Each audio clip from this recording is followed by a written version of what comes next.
संपूर्ण जगात माहेश्वरी समाजाचे आराध्य दैवत असलेले भगवान शिव यांच्या महेश नवमीचा सोहळा समाज बांधवांनी मोठ्या उत्साहात साजरा केलाय।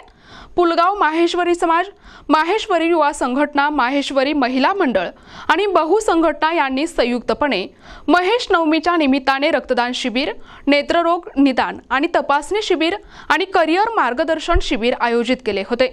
यावेळी सर्वप्रथम दरवर्षीप्रमाणे नियमित वेळेवर प्रभात फेरी काढण्यात आली। सकाळी 11 वाजता भगवान शंकराची पूजा आणि रुद्राभिषेक करण्यात आला। दुपारी 12 वाजल्यापासून रक्तदान शिबिराला सुरुवात झाली।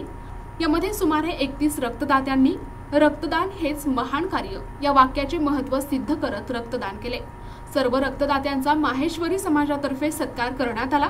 सायंकाळी 5 वाजता भगवान शंकराच्या सुशोभित रथासह आणि आकर्षक झाकींसह शोभायात्रा काढण्यात आली। ही शोभायात्रा मदन मोहन भवन, स्टेशन चौक, बस स्टँड चौक, आठवडी बाजार चौक, भगतसिंग चौक, गांधी चौक, दीनदयाळ चौक, महावीर चौक, श्री टॉकीज चौक येथून पुन्हा मदन मोहन भवनात पोहोचली। त्या ठिकाणी भगवान शंकराची महाआरती करण्यात आली। रात्री 7:30 वाजता सांस्कृतिक कार्यक्रम आणि रात्री 8 वाजता डॉक्टर अंकुश कैलाशचंद्र सोमानी यांनी करिअर मार्गदर्शन केले। त्यानंतर समाज बांधवांसाठी महाप्रसादाचे आयोजन करण्यात आले होते। शोभायात्रेच्या संपूर्ण मार्गावर ठिकठिकाणी भगवान शिवाच्या रथावर पुष्पवृष्टी करण्यात आली। माहेश्वरी समाज बांधवांनी आणि इतर समाजसेवकांनी पूजा करून प्रसाद, शीतपेये आणि फलाहार वाटप केले।